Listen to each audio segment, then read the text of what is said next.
Welcome back to Outdoors with Larry Ray on ESPN 790 AM, brought to you proudly by the Tennessee Wildlife and Resources Agency. Good Saturday morning and welcome back to Outdoors with Larry Ray, where we celebrate everything outdoors. Our next guest, he's a man, he's a myth, he's a legend in West Tennessee Yes, law he enforcement, is. Andy Tweed. Oh, that's wonderful. Good morning. How are y'all doing? Is this the myth or is this Andy? You know, That's Andy there.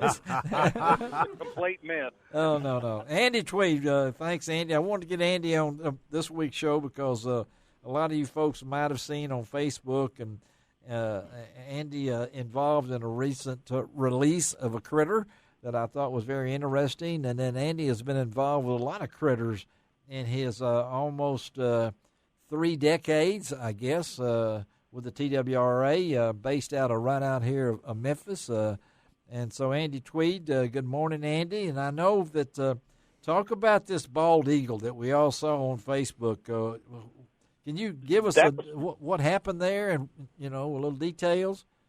Let me tell you, that was as nifty as you can get. All right.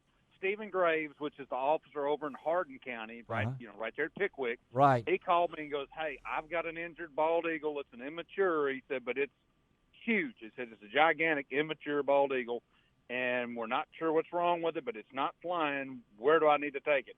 So I told him, I said, "Meet me, such and such location. I'll meet you, and I'll get it, and I'll take it to the rehabilitation center." Yes. And a guy who used to be the curator for the zoo did all the raptor stuff. His name is Knox Martin. Oh, I know Knox. Yes. You know Knox. Oh, yeah. Martha Waldron and all the folks with the rehabilitation center. Anyway, I called Knox and said, "This is what we got."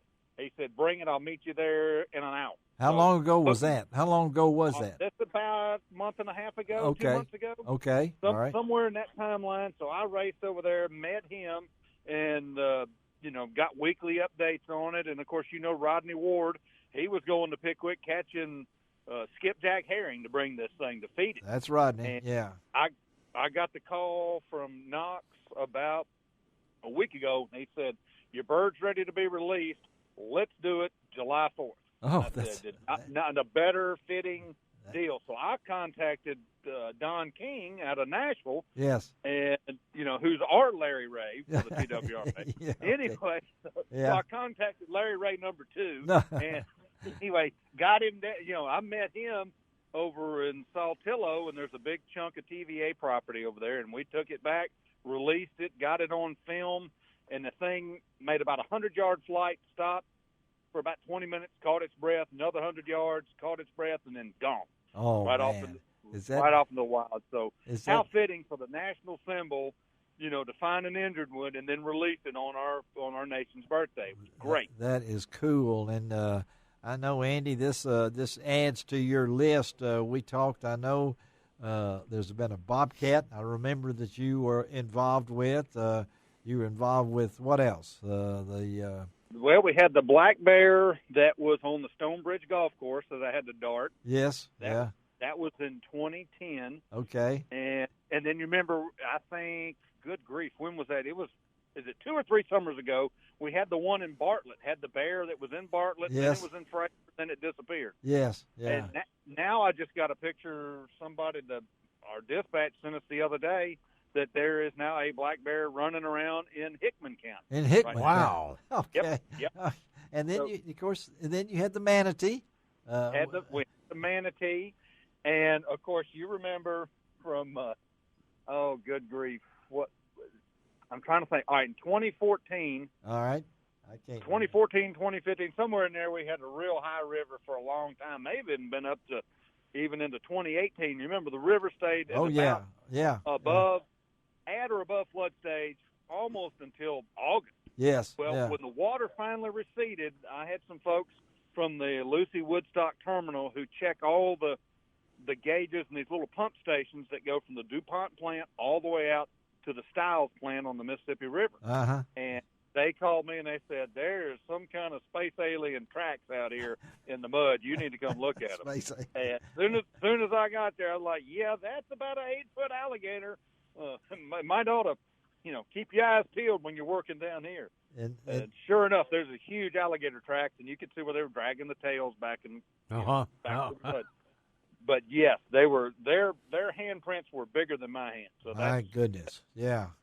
But so we got all of the above around here. We got manatees, alligators. Now there's somebody saw a cougar the other day. Yeah, never know. No panther yet, right? No panther, but there was a cougar sighting, and they said give that number to Ron Wong. Yes,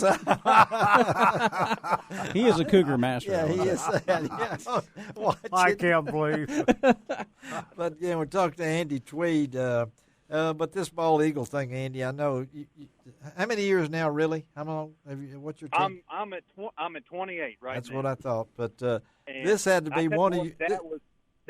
That was a highlight last week. I'm telling you, that was absolutely fantastic. And it went so well. I mean, you're sitting there and you don't really know. I know Knox and Martha Waldron, all those. Knox has been doing this for so long.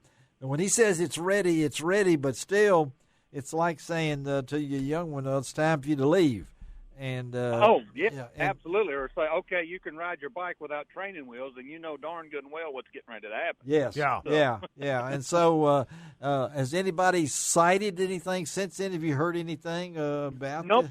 Okay. I'll be honest, nobody has said a word, and you've got to realize there is a good population of eagles on the Tennessee River, yes. And we've got a great population of them here in Shelby County. I saw one in the Wolf River the other day, just right north of Colleyville. Amazing. And then when we were working, I released the eagle July 4th, the morning of July 4th, and then I worked the fireworks show that evening downtown, and we saw an eagle flying, a full mature bald eagle flying right next to President's Island. Amazing. So we've got a lot of eagles around here now. That's cool. Well, that's pretty cool. And I know all you guys were working July 4th, the holiday weekend, Operation Dry Water, and yes, sir. And we can report that no boating fatalities, 6 statewide serious injuries and boating accidents, and 21 boating under the influence. These things happen, but we got through it without anybody fatality, and we don't want that. But we still don't need to let our guard down, Andy. I know a lot of folks are spending time on the water. You know that river as well as anybody in the world.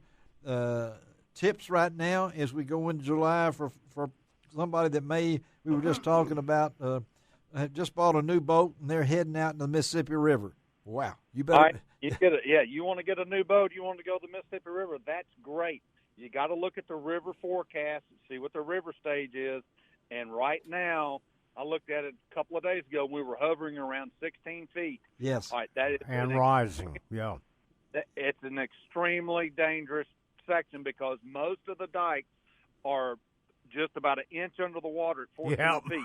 So if you've got a cabin cruiser, and you're drafting 3 or 4 feet, and you get outside the navigational channel, bam, there you go. You've just ruined a $200,000 boat. Well, I just saw on Facebook earlier a couple of days ago on the Tennessee River out of Kentucky Lake, a big boat was stuck on a sand. A cruiser was stuck on the sandbar. Yeah, I mean, exactly. So that and those guys have got some really fancy equipment. They do, yeah. Well, it's sometimes you can have the best equipment, but if you don't have anything between your ears, your equipment is not very good. So you got to play. You got to play safe. Andy, thank you, man. Always good talking to you. We'll stay in touch. Good talking to you guys. Stay safe, buddy. Wear your life jacket. Yep. I'm telling you, it'll save you. It will. Thank you. And you stay safe. Thanks, Andy Yeah, Tweed. you too, Andy. Y'all too. All right. Take care. All right, Andy Tweed. Wow. That bald eagle thing was pretty cool to see him release that, and he has been involved in so much to be here in this area for so long. And education, I mean, he's willing to help out. Yes. I mean, let's give good him guy. Really good guy. And I know they just had a fishing rodeo out at Lakeland. I saw Andy was out there. Ray McMillan was out there. A lot of fishing rodeo. Ron had his fishing rodeo at Walnut Grove Lake. Yep. A lot of kids caught their first fish. That's always a cool thing. So I got a little surprised that Ron didn't know this, but next week I've got a summertime crappie fishing show on. I'm going to have to join in on some of that. Ron, you're not allowed, Ron. Because Ron has got so much going on that I went ahead because I know 2 weeks when Ron comes back for BW, Bonus Wong, with Samantha. But I've got it set up, Ron. You're going to be surprised. Ronnie Camps, Tim Blackley, John Harrison, and Billy Blakely. I want to tell you. That's pretty good show. That's an all-star crappie fishing. Is that not? And every one of them just right off agreed to do it. They love to talk. They love to talk, and people say, well, I can't catch crappie in July. You just said these it guys, earlier. You can load a boat in July. You can load a boat in July. Absolutely. If you know how to do it, and these guys really they know how to do it. So I'm looking forward to talking to them, and we'll get the wrap up from ICAST. And again, if you know what ICAST stands for, email Ron Wong. Email me at lroutdoors.com. lroutdoors@att.net.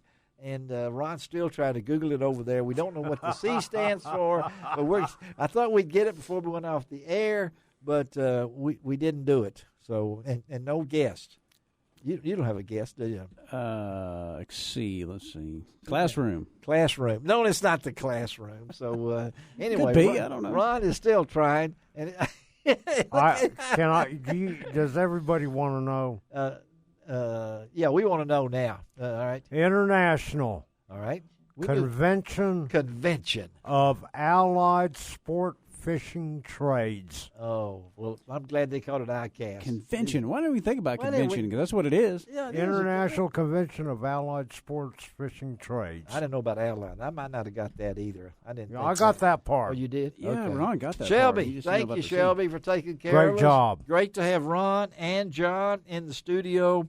And so y'all have a great weekend. Shelby, the same to you. Don't forget, August the 7th, 20th anniversary show. Can't wait for that. This is Larry Ray remind you, as I do each and every week, doesn't cost an extra cent to be a good sport. And what else, guys? God bless the USA.